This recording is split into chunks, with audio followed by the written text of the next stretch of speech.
ഇരുവശത്തും മരങ്ങൾ നിറഞ്ഞ സ്ട്രെയിറ്റ് ആയ റോഡിലൂടെയുള്ള ഈ യാത്ര ഞങ്ങൾ തുടരുകയാണ്. മാഡ്വില്ലി കാനിയനിലേക്കാണ് ഞങ്ങൾ യാത്ര ചെയ്യുന്നത്. കുട്ടേസിൽ നിന്നും ഏകദേശം 45 കിലോമീറ്റർ ഉണ്ട് ഈ ടൂറിസ്റ്റ് സ്പോട്ടിലേക്ക്. 1 മണിക്കൂറിൽ കൂടുതലുള്ള ഡ്രൈവാണിത്. ജോർജിയയുടെ ഉൾഗ്രാമങ്ങളിലൂടെയൊക്കെയുള്ള യാത്ര ആയതിനാൽ നമ്മുടെ നാട്ടിലൂടെയുള്ള ഒരു റോഡ് ട്രിപ്പ് പോലെയാണ് ഞങ്ങൾക്ക് അനുഭവപ്പെട്ടത്. റോഡിൽ തിരക്കൊന്നുമില്ലെങ്കിലും അധികം വേഗത്തിലല്ല ഞങ്ങൾ വണ്ടി ഓടിക്കുന്നത്. ഒക്ടോബർ നവംബർ മാസങ്ങളിൽ ജോർജിയയിൽ പേഴ്സിമൺ എന്ന ഫ്രൂട്ടിൻ്റെ വിളവെടുപ്പ് നടക്കുന്ന കാലമാണ്.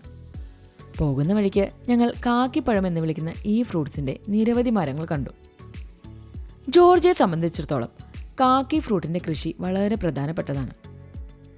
ഈ ഫ്രൂട്ട്സ് പറിച്ചെടുത്ത് മാല പോലെ കൊടുത്ത് വീടിൻ്റെ മുകളിൽ ഉണങ്ങാൻ വയ്ക്കും.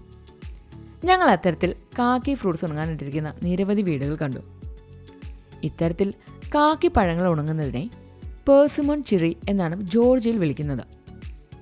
2 ആഴ്ച മുതൽ 4 ആഴ്ച വരെ ഫ്രൂട്ട്സിനെ ഇവർ മാല പോലെ കൊടുത്ത് ഉണങ്ങാനിടും.